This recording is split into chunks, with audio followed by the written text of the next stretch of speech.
Então, a ideia hoje é fazer uma revisão, né, da parte de subespaços e da parte de base, né? A gente já discutiu isso presencial, então hoje vai ser uma revisão. Depois já tem um vídeo. Então essa discussão aqui complementa o vídeo aula 2, tá? Sobre subespaços. Então nós vamos aqui fazer uma espécie de discussão como revisão e tirando dúvidas e discutindo coisas sobre essa aula, ok?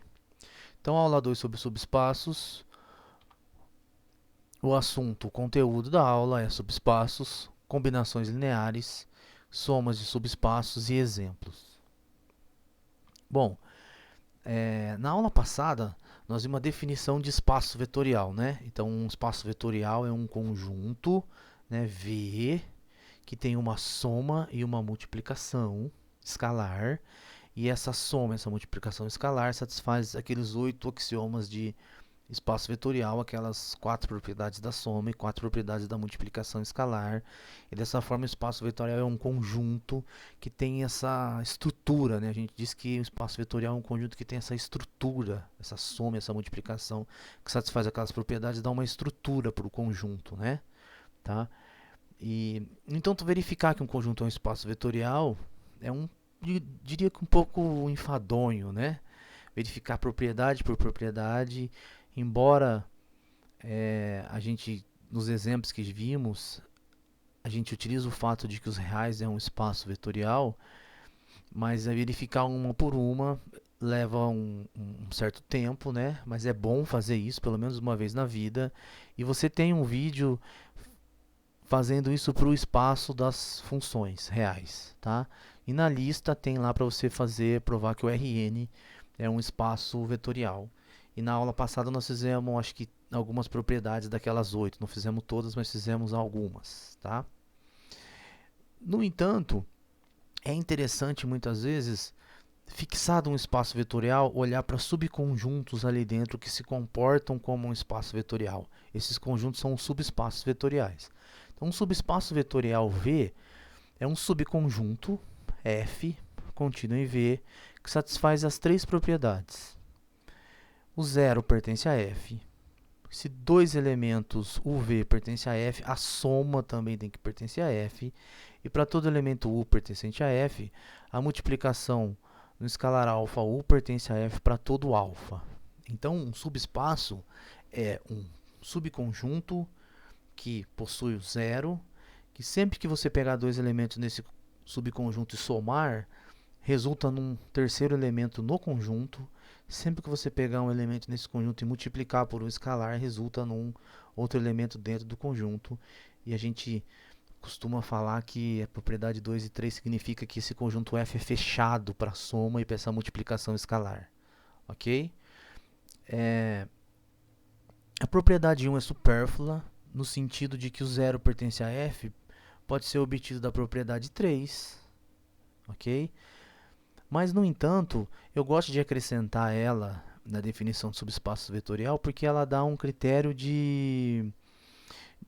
para verificar se um espaço, se um conjunto é ou não um espaço vetorial. Ela dá um critério digamos assim, para dizer um critério imediato para concluir que um conjunto não é um espaço vetorial. Como assim? Dado um conjunto, subconjunto, você quer ver se ele é um espaço vetorial. Você verifica se o zero pertence a esse subconjunto. Se o zero não pertence, acabou. Esse conjunto já não é um espaço vetorial, ok? Então, de fato, quando a gente pega um subconjunto, o primeiro passo para verificar que ele é um subespaço é verificar se o zero está lá. Aí depois nós verificamos as outras duas propriedades, se a soma de qualquer elemento desse conjunto também está o conjunto, e a multiplicação escalar, o conjunto é fechado para multiplicação escalar. A questão é que, então, um subespaço vetorial é ele mesmo um espaço vetorial.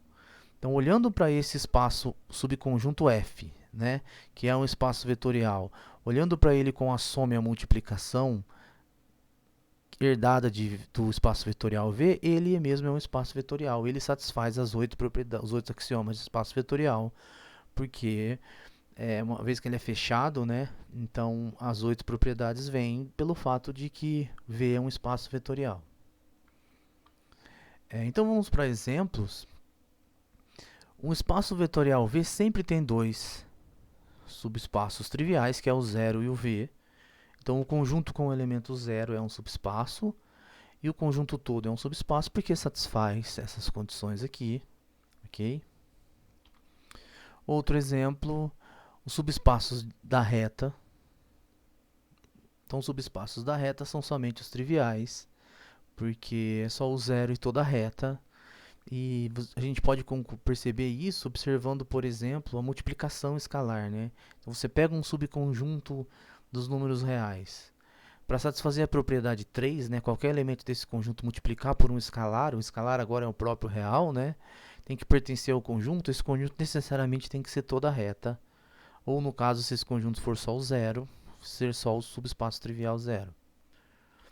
Um pouco mais geral é o R2, os subespaços de R2 é os triviais, o 0 é R2, e as retas passando pela origem, ok? Uma reta passando pela origem é da forma y igual a x, pode ser parametrizado por esse conjunto, né? X a x tal que x pertencente a R. Então, uma reta passando pela origem é um subespaço vetorial, ok? E acho que vale a pena a gente verificar isso, então. Vou verificar esse fato aqui. Então, ó, uma reta passando pela origem, ela é um conjunto da forma x, ax, o a fixo, né, a um número real fixado. Então, ele é x ax, tal que x pertencente a R. Ok? Vamos chamar esse conjunto de F e vamos mostrar que F é um subespaço vetorial de R2. Tá? Então, vamos mostrar que esse F é subespaço de R2. Bom, então a primeira propriedade, qual era? O 0 tem que pertencer a F, ok? Mas o 0 do R2, quem é o 0 do R2? O 0 do R2 é o par ordenado 0, 0. E por que o 0, 0 pertence a esse conjunto? Basta que você tome x igual a 0. Tomar x igual a 0, então nós obtemos 0,a vezes 0, que é igual, então, para um elemento pertencer a esse conjunto, né, ele tem que ser da forma x, a vezes x. E o x tem que ser um número real. Então, o 0 é um número real. Então, eu pego o elemento 0 vezes a vezes 0, que nada mais é do que o 0, 0. Tá? E esse é um elemento de f, então, porque ele tem essa forma, né? 0, a vezes 0, né? X vezes ax. Ok? Segundo, tem que pegar dois elementos nesse conjunto e mostrar que a soma também está lá. Então, vou pegar o elemento do tipo x ax, para um x arbitrário, pegar um outro elemento y a y. Ok? Somando esses, então esses são dois elementos de f, esses aqui pertencem a f. Se eu somar x a x com y a y, obtenho então, né, a definição de soma de par ordenados, é a soma da primeira componente, x mais y vezes a x mais a y. Colocando então na segunda componente o a em evidência,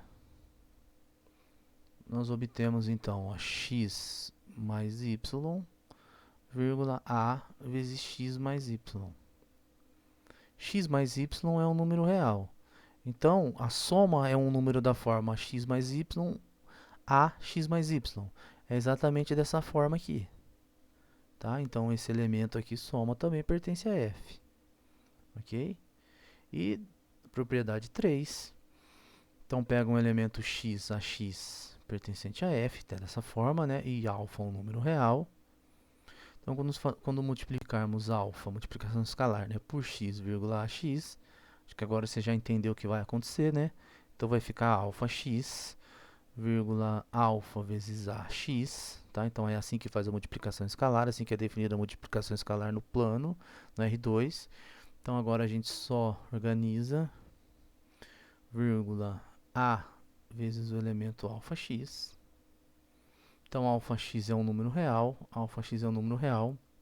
Então, a multiplicação de alfa pelo elemento x alfa x de f, resulta no elemento da forma alfa x, a vezes alfa x, que é um elemento de f. Essa é a condição para estar no conjunto f. Então, nós mostramos aqui que uma reta, um conjunto dessa forma aqui, x a x, tal que x pertencente a R, tá? Onde A é fixo, é um subespaço de R2. Ok? Então, essa afirmação de que reta passando pela origem é um subespaço de R2, acabamos de verificar. Tá? Uma questão um pouco mais delicada é mostrar que esses são os únicos subespaços de R2. Ok? Então, precisaríamos considerar um espaço, subespaço de R2 e mostrar que ele é ou os triviais ou uma reta. Ok? É uma questão um pouco mais delicada. Possível, interessante, inclusive. Mas nesse momento, se eu conseguir te convencer que o subespaço do R2 é o 0, R2 e as retas passando pela origem, já está ótimo. Ok?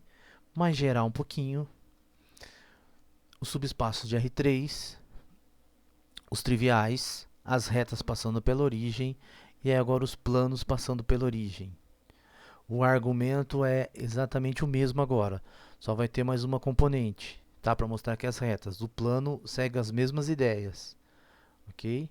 Então, em mente, os subespaços dos números reais, só os triviais, do R2 os triviais e as retas passando pela origem, do R3 as retas passando pela origem e os planos passando pela origem, tá? Esses são os subespaços de R, R2 e R3, e você pode imaginar, né, pegar um minuto de abstração e pensar na possibilidade de quais são os subespaços de R5, por exemplo, de um R com um N maior do que 3.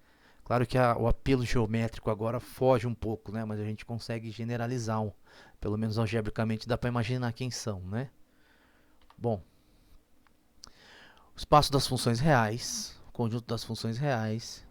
Então, considerando três subconjuntos, o conjunto das funções contínuas, o conjunto dos polinômios, de todos os polinômios, e o conjunto dos polinômios de grau menor ou igual a n. Aqui polinômios com coeficientes reais e funções contínuas de R em R. Tá? Bom, como é que a gente concluiria que o espaço das funções contínuas é um subespaço do espaço das funções? Mostrar que o espaço das funções é um espaço vetorial, foi assunto da aula passada, tem um vídeo fazendo todos os passos, né? E como é que mostraria que, ou pelo menos só argumentar é o suficiente, que o conjunto das funções contínuas é um subespaço das funções reais? Temos que verificar as três propriedades. Então vamos só discutir aqui, né? Então, o zero, a função nula, é o elemento zero das funções reais, é uma função contínua. Ok? Como é que provaria isso? Aí é assunto lá do cálculo. Tá? Mas o zero é uma função contínua. A gente pode assumir isso aqui, se não precisa entrar nos detalhes de cálculo. O que mais importa aqui é pegar essa essência, né, de verificar que esse conjunto é um subespaço. Tá? Se pegarmos duas funções nesse conjunto das funções contínuas, ou seja, pegarmos duas funções contínuas e somarmos, o resultado também é uma função contínua. Isso é provado lá no curso de cálculo, né? A soma de duas funções contínuas é contínua. Da mesma forma, você pegar uma função contínua e multiplicar por um escalar. Então, de forma intuitiva aqui, conversando, a gente conseguiu verificar que o espaço das funções contínuas é um espaço, um subespaço vetorial do espaço vetorial das funções reais. Tá? O conjunto de todos os polinômios e os polinômios de grau menor ou igual do que n segue a mesma ideia. Porque olha só, o zero é um polinômio, ok? Ao somarmos dois polinômios, o resultado também é um polinômio. Você não foge da essência do conjunto, e ao multiplicar um polinômio por um número real, por um escalar, o resultado também é um polinômio. Ok? E no caso dos polinômios de grau menor ou igual a n, tá? A ideia é a mesma, só que aqui a observação é que o grau tem que ser necessariamente menor ou igual a n, não só igual a n, né? Menor ou igual pela mesma questão. O zero é um polinômio. Se você somar dois polinômios de grau menor ou igual a n, o resultado é um polinômio de grau menor ou igual a n, ok? E se você multiplicar por um escalar um polinômio de grau menor ou igual a n, o resultado também vai ser um polinômio de grau menor ou igual a n. Vamos discutir melhor então o conjunto dos polinômios de grau menor ou igual a n. Vamos para cá então discutir com um pouco mais de detalhe essa questão do polinômio, só para a gente relembrar então, né? A questão, então um polinômio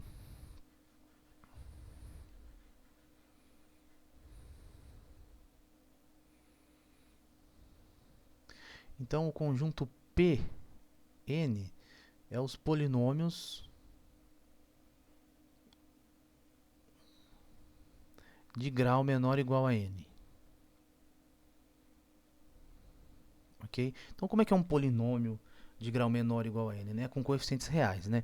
Podemos escrever, por exemplo, assim, né? Eu gosto de escrever assim, ó, A1, posso escrever assim, né? Ó.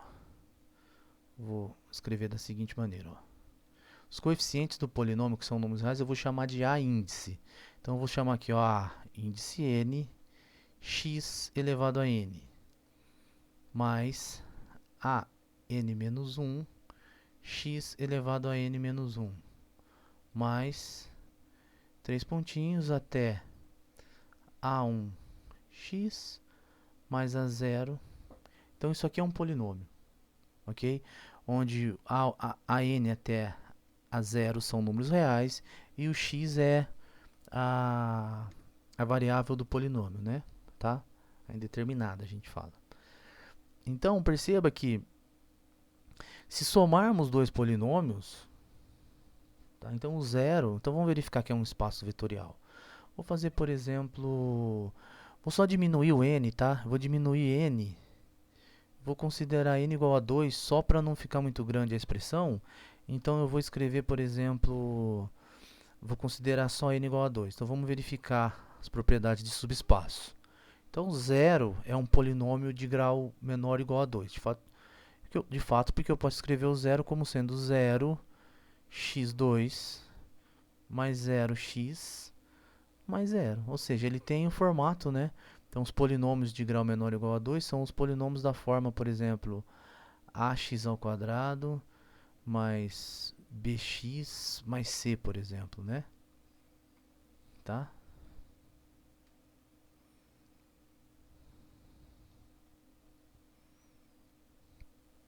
Então, olha só, eu posso escrever o zero dessa forma, com os coeficientes todos zero. Então, o zero pertence ao conjunto dos polinômios de grau menor ou igual a, no caso aqui, P2, né? De grau menor ou igual a 2.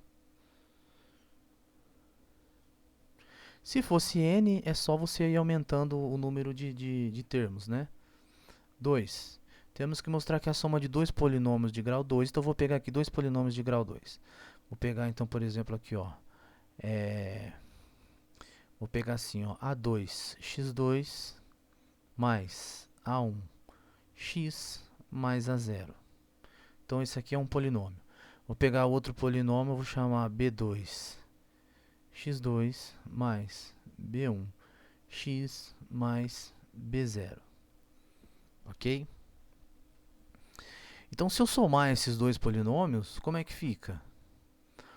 Somar polinômios, a gente soma os coeficientes, tá? De mesma que multiplica o elemento de mesma ordem, né?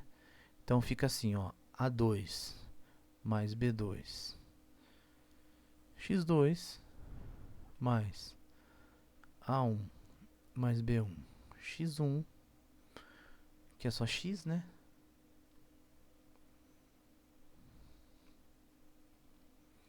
Mais A0 mais B0. Então, olha só. Quando somamos dois polinômios de grau 2, obtemos um polinômio também de grau 2, tá?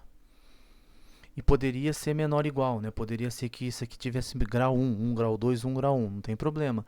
Também algum desses A's aqui, A1, A2 e A0 pode ser 0, tá? O B também.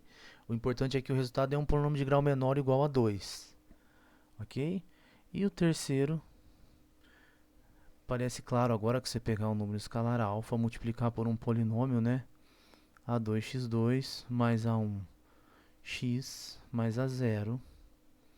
O resultado vai ser também um polinômio, né? Alfa A2 x2 mais alfa A1x mais alfa A0. O coeficiente muda, o coeficiente agora ficou alfa 2, alfa 1, alfa 0. Mas o importante é que ainda é um polinômio, ainda tem esse formato aqui, né? Tá? Uma discussão, então, verifiquei aqui de forma meio rápida que o conjunto dos polinômios de grau menor ou igual a n é um polinômio. Menor ou igual porque esses coeficientes a aqui e b, pode ser que algum deles seja em zero. O interessante é por que tem que ser menor ou igual, né, a n, e não necessariamente igual a n. Porque, olha só, você pode pegar um polinômio, vou pegar aqui um polinômio, dois polinômios de grau 2, por exemplo. Vou pegar um polinômio 2x² mais 1, é um polinômio de grau 2, e vou pegar o polinômio menos 2x mais 3. Peguei então dois polinômios de grau 2.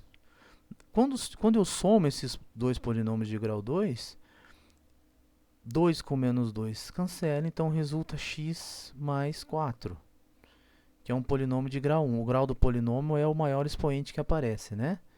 Tá? Então, somamos dois polinômios de grau 2 e resultou num polinômio de grau 1. Então, é por isso que tem que ser grau menor ou igual do que n. Ok?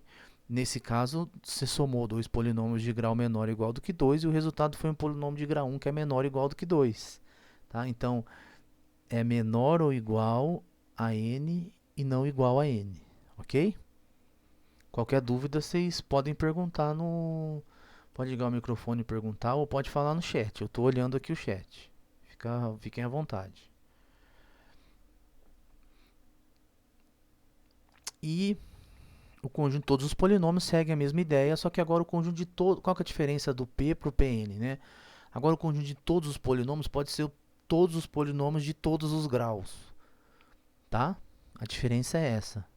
Esses dois conjuntos vai ser interessante para nós, porque o conjunto de todos os polinômios vai ser, por exemplo, um exemplo, vai constituir um exemplo bem interessante na discussão que vem a seguir. Bom, proposição.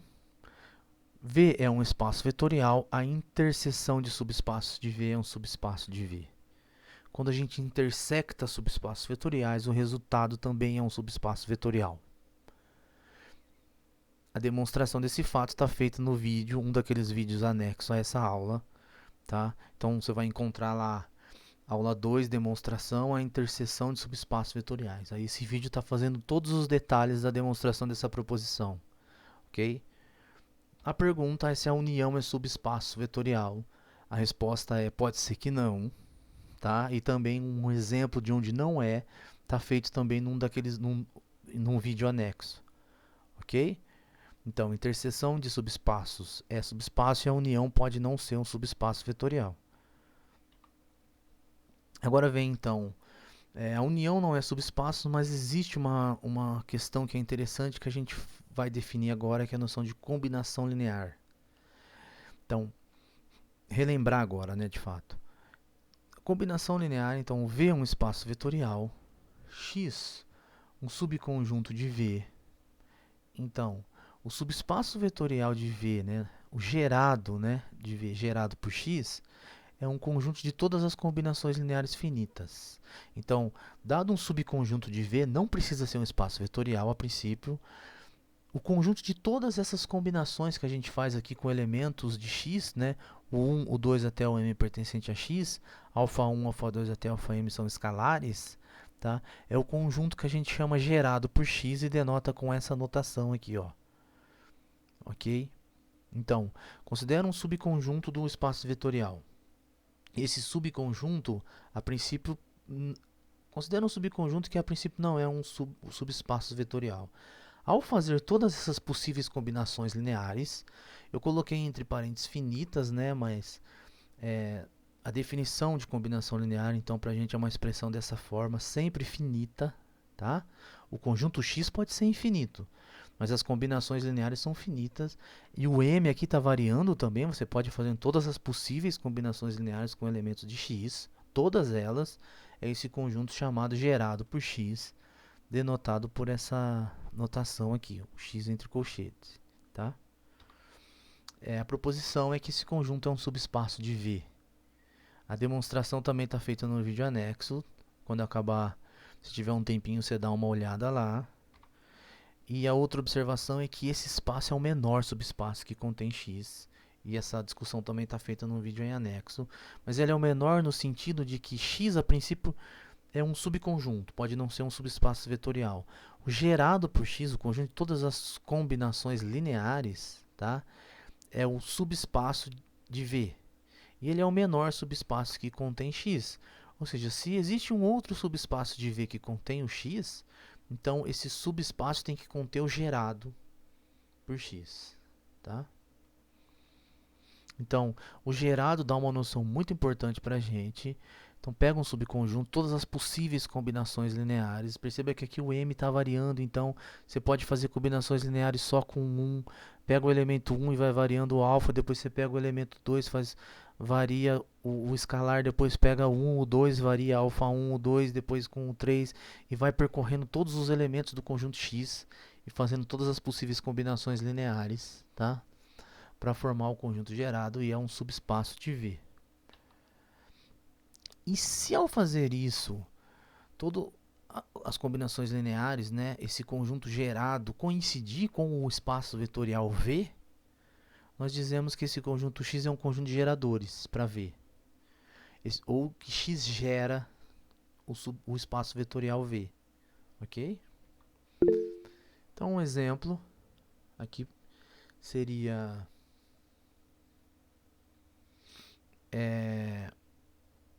já vou explicar novamente as combinações lineares. Então, um exemplo aqui se você pega um elemento, então você já vê um espaço vetorial, pega um elemento de V. Então, pega U, por exemplo, elemento de V. O gerado por U é todas as combinações lineares que envolvem o elemento U. Então, estou pegando x igual a U. Então, é todas as combinações da forma alfa U. Tá? Então, x aqui é o conjunto só com U. Tá? Por exemplo, se considerarmos no Rn esses vetores E1, onde o 1 figura na primeira componente, zeros nas demais, o E2, o 1 figura na segunda componente, 0 nas demais, e assim por diante até o En, que é o 0, 0, 0, e a última componente é o 1. Nós chamamos esses vetores de vetores canônicos do Rn. Então, no Rn a gente considera esse conjunto com os n vetores canônicos, tá? E esse conjunto constitui um conjunto de geradores de Rn, ou seja, todas as possíveis combinações lineares formada pelos geradores E1 até N é igual ao Rn. Então, por exemplo, se N é igual a 1, o E1 é só o elemento 1. Se o N é igual a 2, o E1 é 1, 0, o E2 é 0, 1. Se o N é igual a 3, então o E1 é 1, 0, 0, E2, 0, 1, 0, E3, 0, 0, 1. Ok? Então, as combinações lineares de um conjunto é fazer o conjunto, né, de todas as combinações lineares que constitui esse conjunto gerado. Ele é importante porque ele é uma espécie de... Nós vamos ver já já que esse subconjunto que gera todo o espaço, adicionado com uma propriedadezinha a mais, vai ter um papel central aqui na discussão de espaços vetoriais da álgebra linear.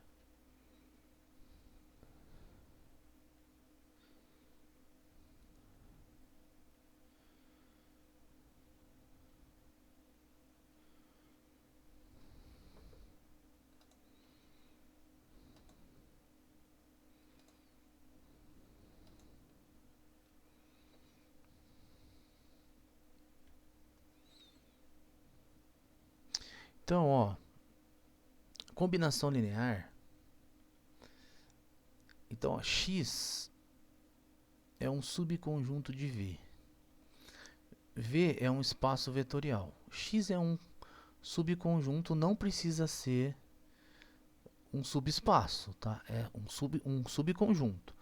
Então, quando a gente faz aquelas combinações lineares do com os elementos de V, a gente obtém esse conjunto X, que é o gerado, né?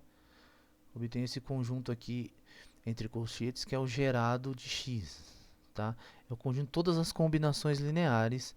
Então a gente escreve assim, né? Alfa 1, o 1, mais alfa 2, o 2, mais 3 pontinhos, alfa M, o M, onde alfa 1 até alfa M pertencente aos reais, são os escalares, e o 1 até o M pertence a X.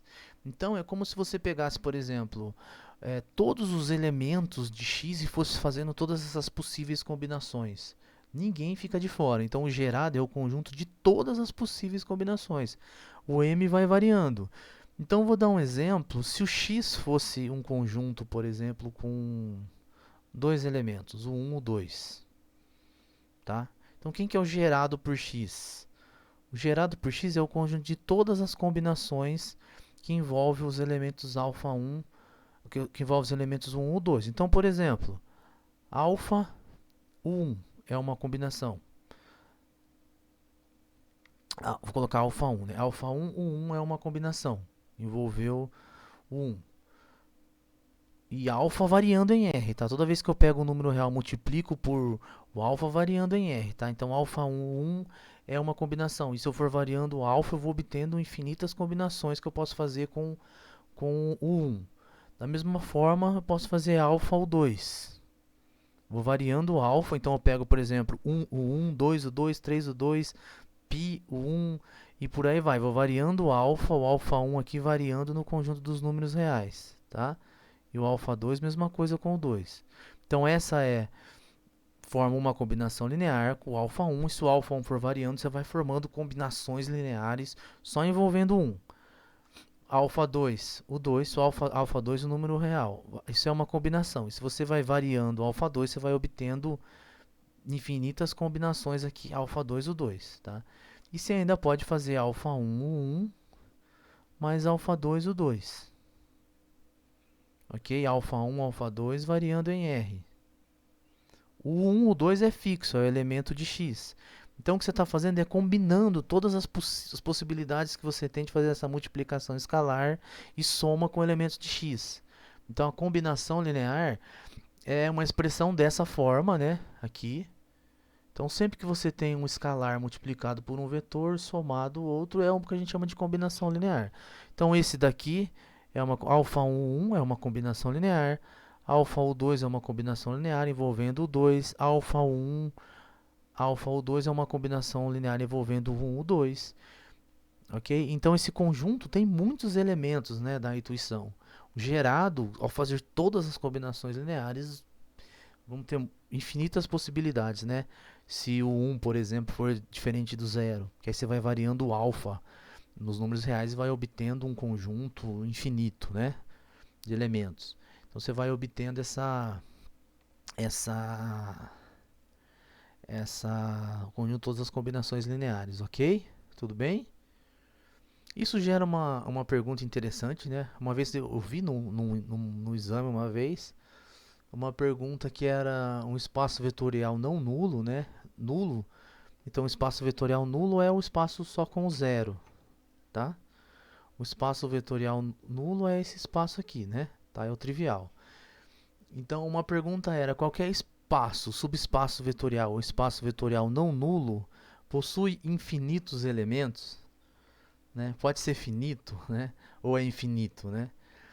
É infinito, né? Porque uma vez que... E como é que a gente vê isso? Exatamente essa noção aqui, né? O que é ser subespaço, né? A condição 3 de subespaço não diz que para todo elemento U pertencente a F, alfa U também tem que pertencer a F, e para todo alfa pertencente aos números reais, né? Então com esse alfa variando, né? Como os números reais é infinito, se o U não for zero, toda vez que você fizer alfa U, você obtém um elemento. Toda vez que você pegar um outro elemento ou no outro número real, você obtém um outro elemento. E assim por diante, vai obtendo vários elementos, então você obtém um conjunto infinito, tá? Então, Essa é a ideia do gerado, né? Mas aqui a propriedade 3, né, de subespaços, já responde essa questão que me veio na cabeça agora, né? Que um subespaço vetorial não nulo tem infinitos elementos, porque ele tem que conter todas essas combinações alfa U, né? Então só aqui nessa primeira alfa 1 U1, a gente já tem, se o 1 for não nulo, a gente já obtém uma quantidade infinita de elementos nesse conjunto gerado por x, né? Ok? E quanto mais elementos tem x, perceba que o x aqui tem só dois elementos. Olha só que interessante. O x é um conjunto com dois elementos, mas as possíveis combinações lineares estoura, né? Um conjunto infinito. Tudo bem? Vamos voltar lá então. Então, os vetores canônicos de Rn, tá, constituem um conjunto de geradores do Rn. Isso é um exercício da lista, tá? Para provar que essa daqui é verdadeira, né? Que o conjunto de todas as combinações lineares é igual a Rn, tá? E o exemplo 3 segue as mesmas ideias do Rn, porém o conjunto das matrizes, né, 2 por 2. Se considerarmos então os vetores canônicos no conjunto das matrizes, né, acaba tomando essa forma, né? O 1 na primeira aqui, E2 aqui nessa posição, E3, E4. Esse aqui é no conjunto das matrizes 2 por 2. Das matrizes 3 por 3, você já consegue generalizar, né? N por N, né? Quem são E1, E2, E3 e por aí adiante, né?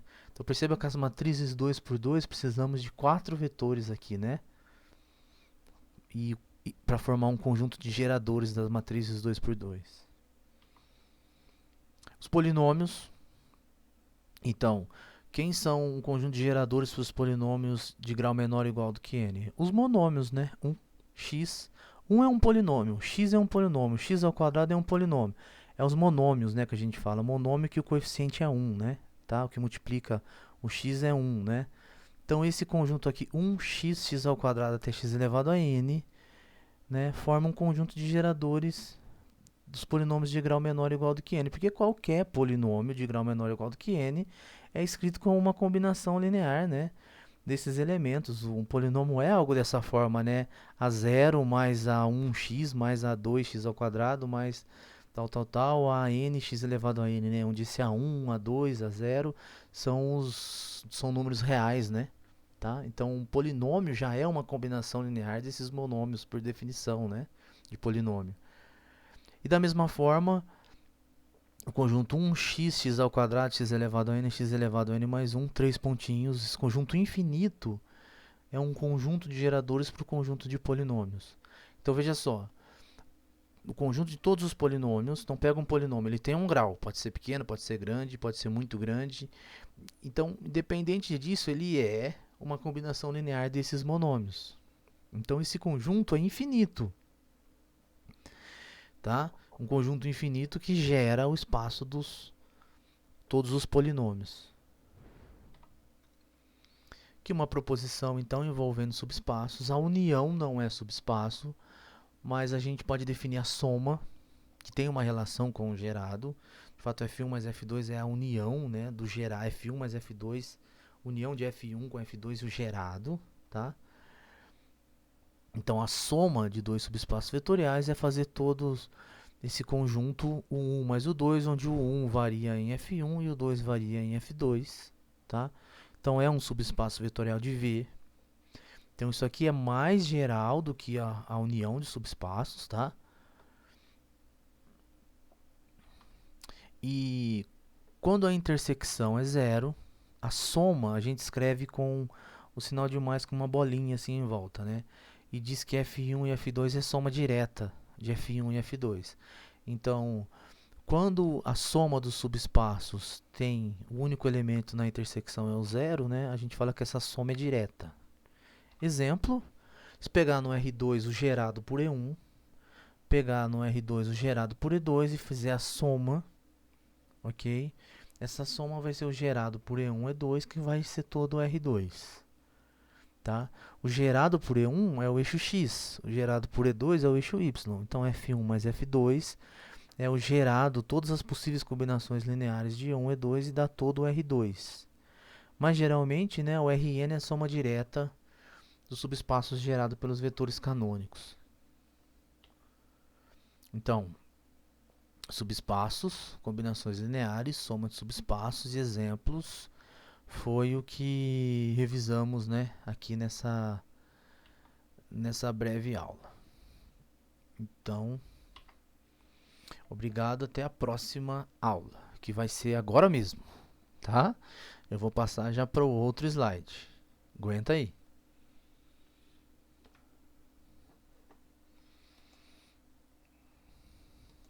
Então é só uma revisão, né? Deixa eu colocar aqui, tá? Vou apagar aqui pra gente respirar um pouquinho. Então esses assuntos a gente já tinha discutido presencial, né? Mas eu confesso, eu entendo, viu, gente, que por um primeiro momento, assim, embora vocês sejam alunos da física, né, já está acostumado a lidar com pensamento abstrato, né, mas é bem abstrato, né? É tudo muito abstrato, né? O espaço vetorial, um conjunto com soma, a multiplicação escalar, não, eu confesso que eu concordo que no primeiro momento assusta, né?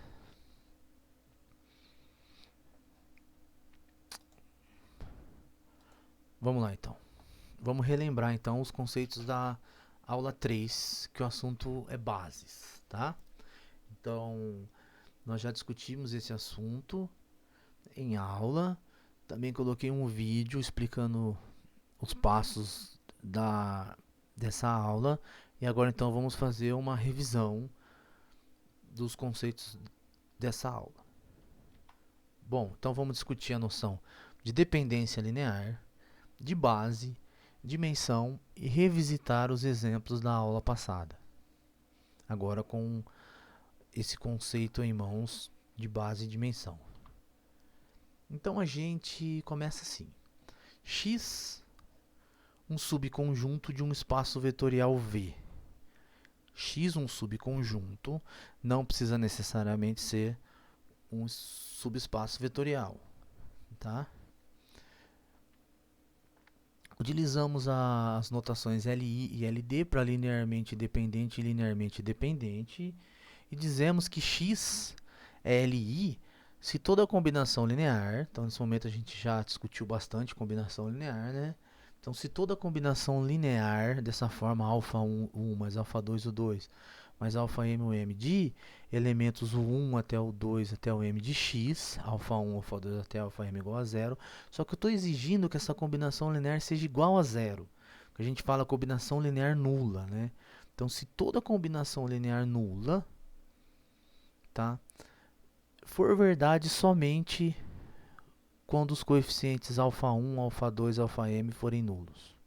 Ou seja, sempre que a gente escrever uma combinação linear igual a zero, a combinação linear nula, isso só é verdade se os coeficientes alfa 1, alfa 2 até alfa m forem nulos. Então, alfa 1, alfa 2 até alfa m nessa combinação linear é que a gente chama de coeficientes, tá? Se isso acontecer, a gente fala com o conjunto LI. Então, um conjunto LI, quando todas as combinações lineares, e aqui mesmo discussão anterior, esse M está variando, tá? Você pode fazer alfa 1, o 1 igual a zero, alfa 2, o 2 igual a zero, alfa 1, 1 mais alfa 2, o 2 igual a zero. Então, todas as combinações lineares, tá? Nula, implicar que esses coeficientes têm que ser zero. Só é verdade a combinação linear nula se os coeficientes forem zero, ok? Então, se isso acontecer, a gente fala que o conjunto é LI. Se ele não é LI, a gente fala que ele é LD.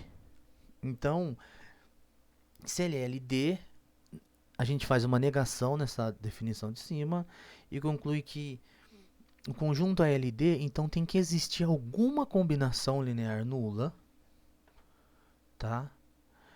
Que admite uma solução não nula, isso é, que é possível escrever alguma combinação linear nula de maneira que algum desses coeficientes alfa 1, alfa 2 até alfa m é diferente de zero. Ok? Então depois você pensa nessa definição, percebe que uma é a negação da outra, tá? Então é LI quando não é LD, é LD quando não é LI, ok? Então, exemplos. Os vetores canônicos em Rn é um conjunto Li. Por que é um conjunto Li, né? Vou fazer aqui, por exemplo, para n igual a 2, mas você pode fazer depois pensar para tamanhos maiores, só vai ser uma conta maior, mas as ideias é a mesma. Então, como é que eu garanto que, no caso n igual a 2 do plano, né, que o E1 e E2, os dois vetores canônicos, formam um conjunto Li, né? Ou a gente formalmente fala que eles são Li. Então, a gente precisa pegar uma combinação linear nula qualquer. Então, eu escrevo alfa E1 mais beta E2 igual a zero. Então, eu usei alfa beta aqui e não alfa 1, alfa 2, tá?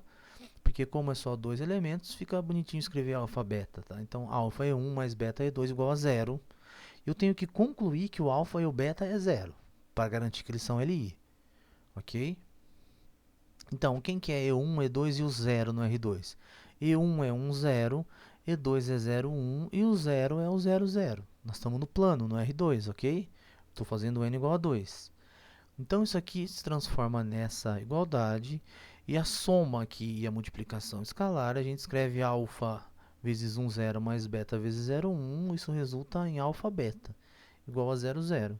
Então, esses dois pares ordenados são iguais quando as componentes forem iguais. Então, se alfa beta é igual a 0, 0, então alfa tem que ser 0 e o beta tem que ser 0.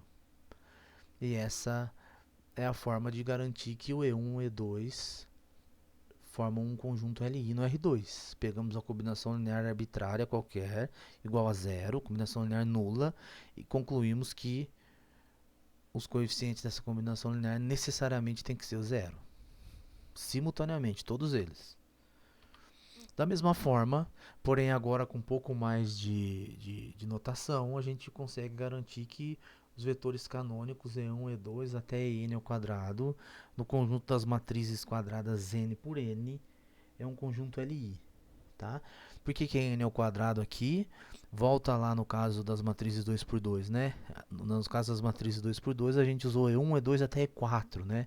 Então, no caso do n ao quadrado, a gente ficaria, no caso das matrizes n por n, precisaria de n ao quadrado, uma lista com n ao quadrado elementos para formar todos aqueles possíveis 1, 0, 0, 0, 0, 0, 1, 0, 0, 0, 0, ok?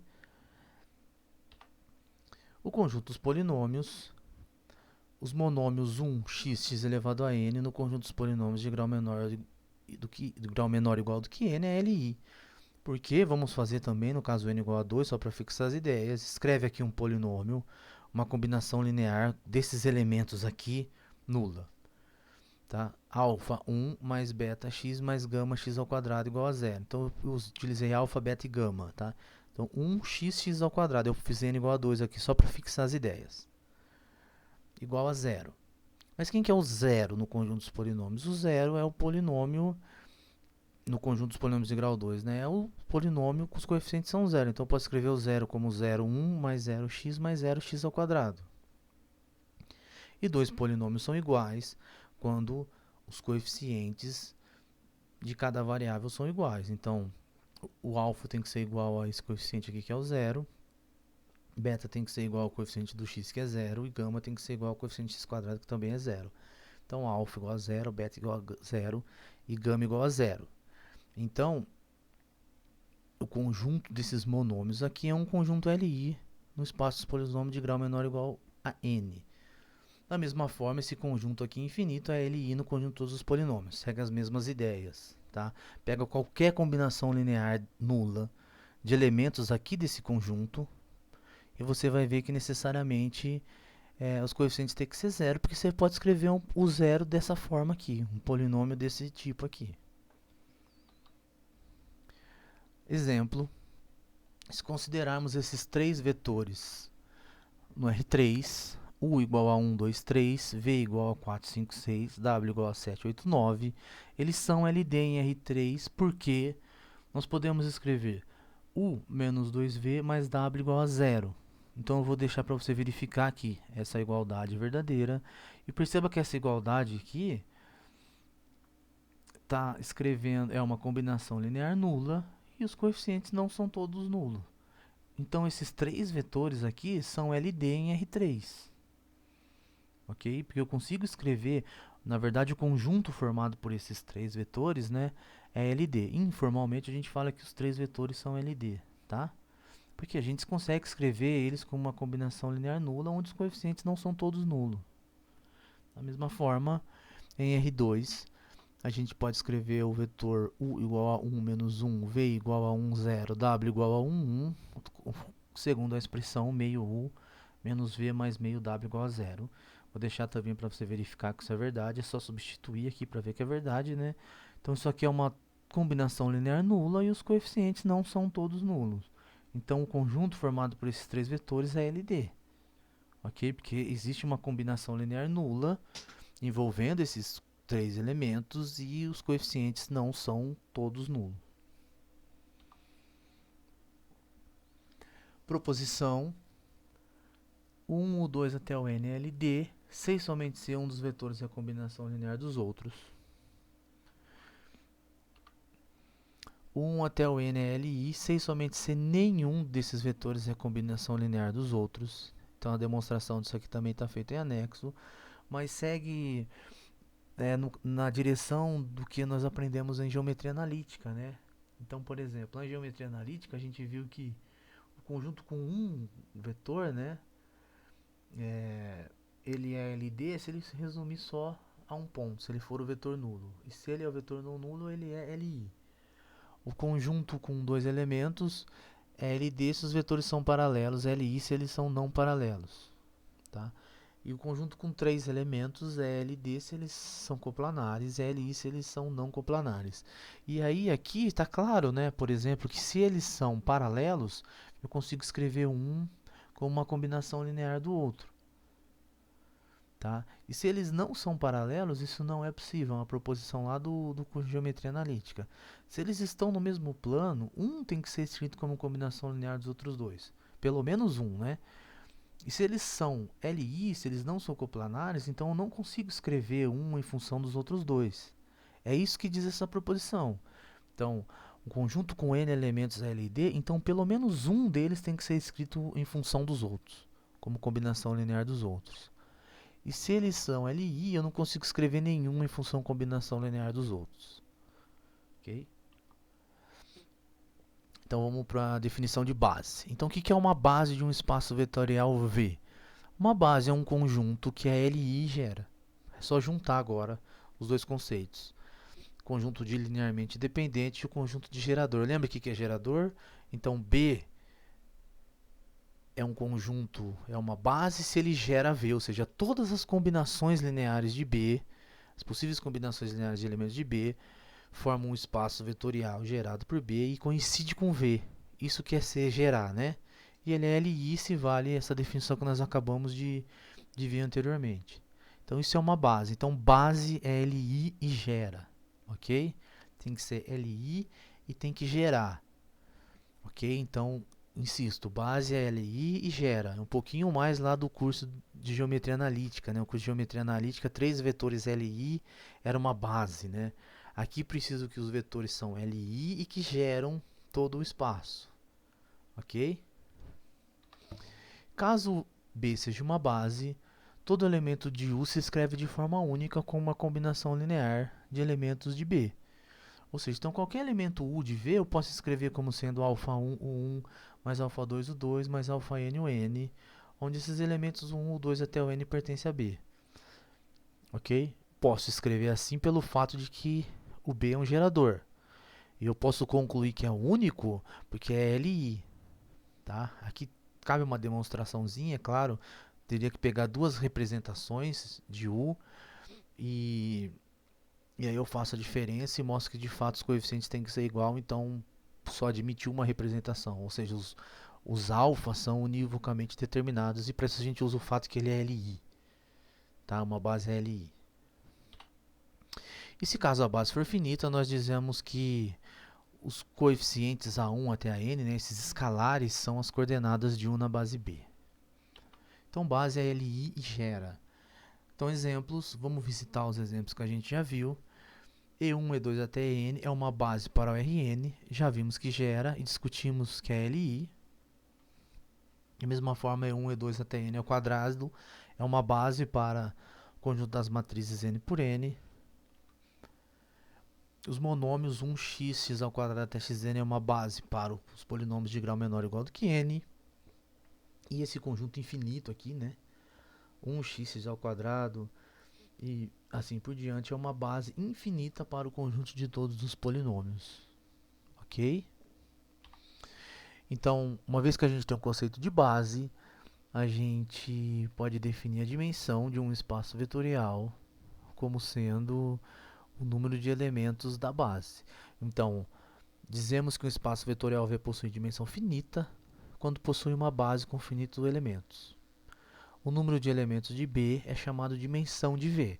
Então, se B possui uma base com um número finito de elementos, né, a gente escreve assim dim V, né, a dimensão de V. Então, a gente escreve dim V menor do que o infinito para falar que a dimensão é finita. De fato, nesse caso, a dimensão é o número de elementos de uma base de B. E se B for infinito, tá, a gente escreve que a dimensão de V é igual ao infinito e fala que esse espaço tem dimensão não finita ou infinita. Okay? Uma questão interessante, então, é que a dimensão é bem definida. Bem definida no sentido de que se pegarmos, eu disse que a dimensão de um espaço é o número de elementos de uma base. Mas um espaço pode ter mais de uma base. Então é possível que uma base tenha número de elementos diferentes, uma base tem 10 elementos e a outra tem 20 elementos. Essa proposição diz que não, tá? Então qualquer base de um espaço vetorial tem sempre o mesmo número de elementos. Qualquer base de um espaço vetorial tem sempre o mesmo número de elementos. Um primeiro curso de álgebra linear a gente se limita à dimensão finita, né? Mas dá para mostrar, inclusive, em contexto um pouco mais, num segundo curso de álgebra linear, que essa afirmação também vale no contexto infinito, tá? Qualquer base de um espaço vetorial tem sempre o mesmo número de elementos. Aí precisa entender o que é número de elementos no contexto infinito, né? Mas dá para mostrar que existem infinitos de tamanhos diferentes, mas no fato de se o espaço vetorial tem uma base infinita, essas bases têm que ter esses infinitos de mesmo tamanho. Mas aí é outra discussão, tá? No nosso contexto aqui, o nosso contexto é de dimensão finita, então a gente consegue mostrar que qualquer base tem sempre o mesmo número de elementos. E a demonstração disso está feito no vídeo anexo. Depois você dá uma lidinha com calma lá, tá? Assiste com calma. Envolve algumas proposições, algumas coisas técnicas essa proposição. Por isso que eu fiz a parte, tá? O que é importante no primeiro momento é que você assimile os resultados principais. Tenta entender, reflete um pouco, pensa um pouco, fecha o olho, né? Reflete um pouco o espaço vetorial, uma base, e aí depois você parte para a questão, para as demonstrações mais técnicas, tá? Vamos para algum exemplo, então. A dimensão do Rn é n. Por que a dimensão do Rn é n? Porque E1, E2 até n, os vetores canônicos, constituem uma base de Rn. Foi a discussão que fizemos até agora, né? Se eles constituem uma base, e B tem exatamente n elementos. Por isso que a dimensão do Rn é n. Isso que justifica esse R elevado a n, né? Esse n elevado a n aqui está se referindo à dimensão, tá?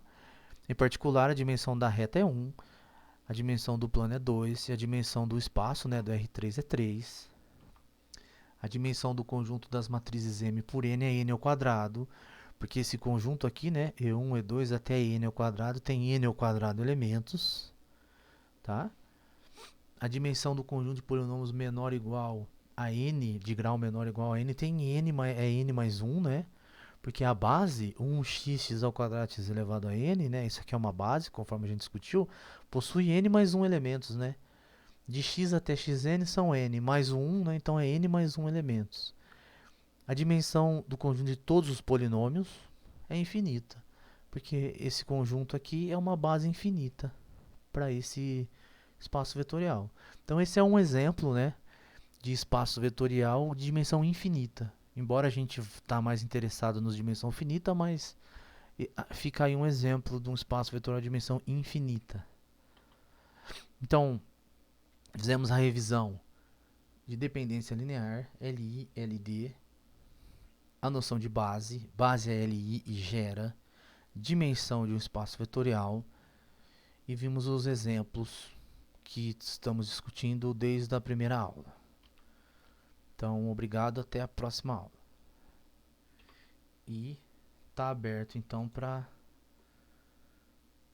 discutir algum exercício, se vocês quiserem, se estiver trabalhando a lista, se quiser pedir algum exercício, agora é a hora.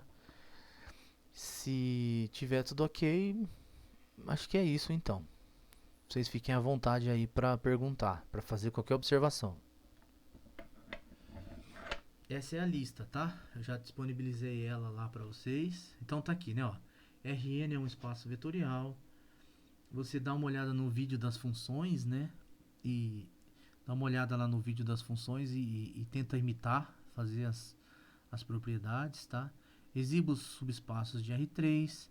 Aqui é para você discutir, fazer uns desenhos, né? Quem são os subespaços de R3, discutimos na aula de hoje.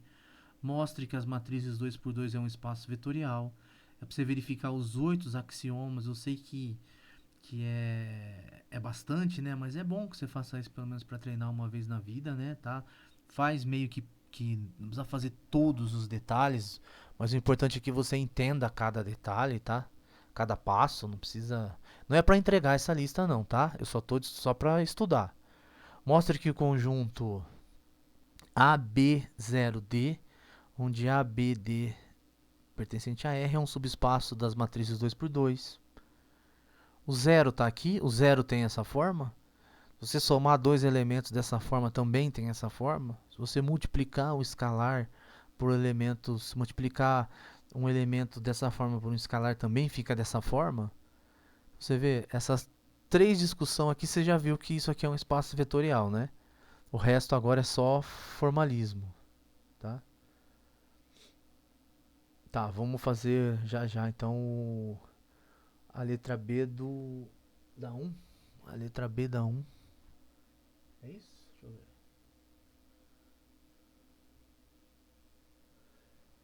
Tá, a letra B da 1 é isso que eu estava discutindo agora, né? Exiba, aqui é para exibir, tá? Quando for assim, é bom que a gente já discute, tá? Então aqui é só para você exibir, tá? Então a letra B fala exiba os subespaços de R3. Exiba não é mostre, tá? Não é demonstre. Embora seja possível, tá? Não é nada muito difícil não, né? Tá? Então exiba todos os subespaços. Então está pedindo para exibir e nem está mostrando para você provar que esses são de fato todos os subespaços, tá? Então quem são eles? Então os triviais 0 e R3. Então são os triviais, né? Então esses sempre são subespaços, né? Tá? Quem são os outros? As retas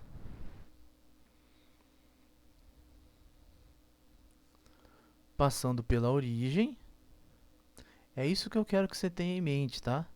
As retas passando pela origem e os planos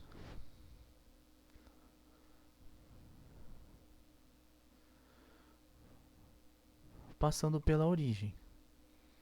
Pronto, exibiu. É isso aqui, tá, o Thiago? Não, não é pra... Porque é claro que assim, se você quiser se como eu disse desde o início, né? Aqui nós vamos discutir o básico, o essencial, tá? Mas você pode se aprofundar agora. Tá pedindo exiba, então pronto, exibiu. Se você quiser fazer um desenho, né? Fica mais bonitinho ainda. Eu não vou fazer aqui porque vou tentar fazer aqui, né? Mas fica ruim fazer aqui na a lousa é mais fácil fazer, né? Mas então você pode imaginar aqui o R3, né? Tá? Um plano passando pela origem, né? Tá? O que você pode pensar, refletir um pouco, né, com você mesmo aí? Se você pegar, por exemplo, esse plano aqui, né, ó, um plano aqui passando pela origem. Então imagina que isso é um plano passando pela origem, tá? Se você pegar dois elementos nesse plano, então ele passa pela origem e o zero já está nesse plano. Se você pegar um elemento aqui, né, aqui, e um outro elemento aqui nesse plano e somá-los, né, mesmo usando a notação lá de geometria analítica, né, resulta num terceiro elemento ainda no plano. Isso que é a essência aqui desse exercício, tá? Agora, você pode tentar se aprofundar, né, se quiser, mas não é necessário. Mas aí é uma notação mais sofisticada. O livro do Elon faz isso para reta. No R2 ele faz, né? Então, assim, provar que dado um espaço vetorial, que esses são exatamente os subplanos. Não é tão difícil não, mas você pega um subespaço vetorial qualquer e mostra que ele necessariamente tem que ser um dessas três possibilidades. Mas não é isso que está pedindo aqui, é só exiba, tá? Para que você tenha em mente que os subespaços de R3 é os triviais, as retas passando pela origem e os planos. Ok? Tá, não tem que provar não. Mas você pode pensar se quiser em como possivelmente fazer essa demonstração, tá? É só, cara, tenta fazer no R2, tá? Mostrar que qualquer subespaço do R2 tem que ter aquela forma. É que isso seria tipo assim exercícios extras, né? Mas fica para você pensar então depois, por exemplo, né? Vou fazer aqui, ó. Pense que qualquer subespaço do R2 tem que ser os triviais ou tem que ter essa forma aqui, né? Tem que ser uma reta passando pela origem, tem que ser da forma x a x, tá? Mas aqui é só para exibir, não é para mostrar não. Mais algum, gente? E esse verdadeiro ou falso aqui? Chegaram a pensar? Conjunto vazio é um espaço vetorial? Ou um subespaço? Ou um espaço, né? Um espaço verdadeiro ou falso?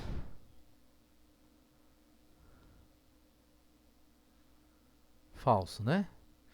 Por quê? Porque a definição de espaço vetorial já exige, né? Você já vê um conjunto não vazio, tá? E se fosse subespaço, né? O conjunto vazio é um subespaço de um espaço V? Também não.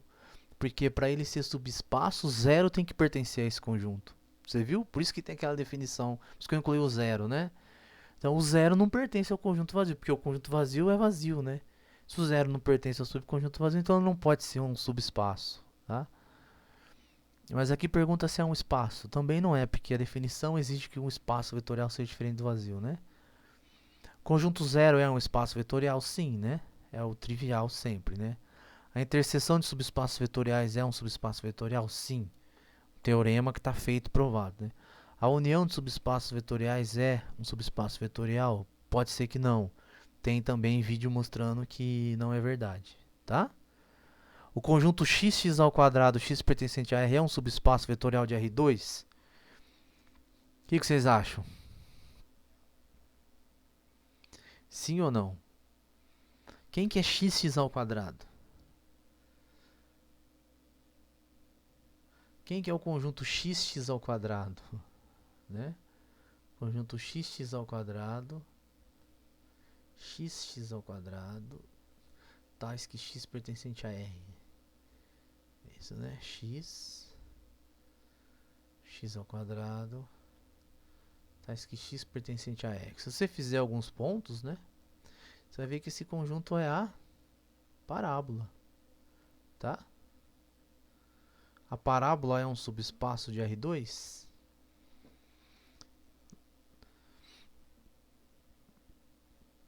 Não, né? Porque quem são os subespaços de R2? Tem que ser uma reta passando pela origem, né? Os triviais é a reta passando pela origem. E uma parábola, embora ela passe pela origem, olha que interessante, né? Fizemos a parábola no R2, né? Embora o zero pertença à parábola, né? Mas ela não é um subespaço do R2. E se pedisse para provar que isso é verdade, era fácil. Basta que você pegue dois elementos da parábola, né? Pega, por exemplo, 1 e 1 ao quadrado dá 1. Pega, por exemplo, 2 e 2 ao quadrado dá 4. Esses dois elementos pertencem à parábola, porque ele tem essa forma, né? Xx ao quadrado. Soma eles. Soma vai ficar 3 e 5. 3 e 5 não é da forma xx ao quadrado, né? Então você somou dois elementos e viu que não pertence ao conjunto, tá? Isso, dá, né? Provar que genericamente assim, né? Tá? Então não é subespaço de R2. Mostre que o conjunto das funções é um espaço vetorial. Esse está feito no vídeo, tá? É bem, se você assistir o vídeo, você vai ver que não é difícil, só é que você tem que verificar propriedade por propriedade, né? É um pouco longo, né? Mas você sempre vai cair no fato de que R é um espaço vetorial. Ó, aqui, ó, argumente brevemente que o conjunto CR das funções contínuas é um subespaço. É o que a gente discutiu hoje, tá? Argumente brevemente aqui a falar o seguinte, que zero é uma função contínua, a soma de funções contínuas é contínua e a multiplicação de uma função contínua por escalar é uma função contínua. Se quiser provar, né, relembrar lá do cálculo, como é que prova que a soma de funções contínuas é uma função contínua, pode relembrar para você, mas não é isso que está pedindo, tá? Provar por epsilon e delta, né, que a soma de duas funções contínuas é contínua. Mas aqui eu quero mais que você pegue o feeling, pegue essa ideia, tá? Para terminar, então, fazer só mais um. Acho que esse aqui ficou, né, na discussão, né, da aula, bem da aula de hoje, né? Que o conjunto de geradores, né? Mostrar, por exemplo, que E1, E2 até N gera o Rn. Vamos fazer isso. Eu acho que pelo menos um dos 6 é importante. Vou fazer o A, ok? Como é que a gente faz, então? Conclui que E1, né? O E1, E2 até N gera o Rn.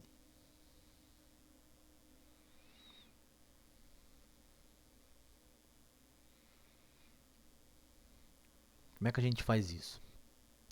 Isso aqui é um conjunto. Então esse é um conjunto. Esse é outro conjunto.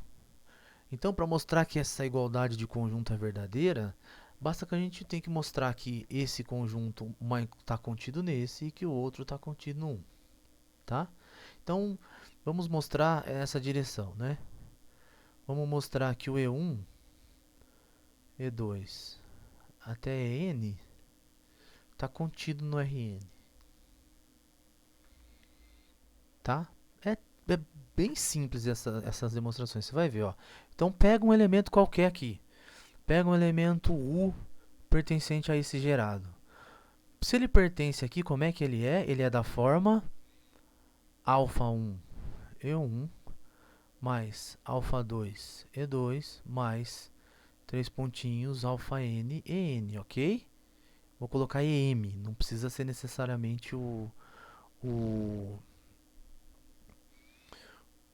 não, tem que ser n, né?